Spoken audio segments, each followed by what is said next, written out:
The tomb is empty. Jesus bombed the grave. Death is gone. The battle is won. Victory won. The tomb wasn't just empty, it was ground zero.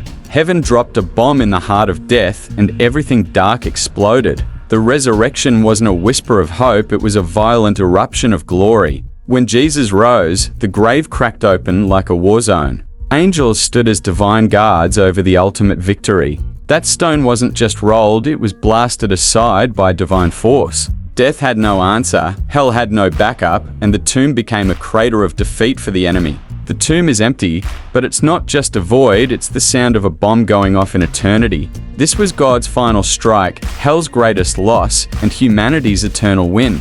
The body was gone, but the power remains. You don't visit that tomb to mourn, you rise from it to reign. The empty tomb shouts, nothing can hold the risen king. If the grave couldn't stop him, nothing can stop you. The bomb went off, and now resurrection power is running through your veins. Live like it, fight like it, rise like it, because the tomb is empty and your future is full. Please like and share.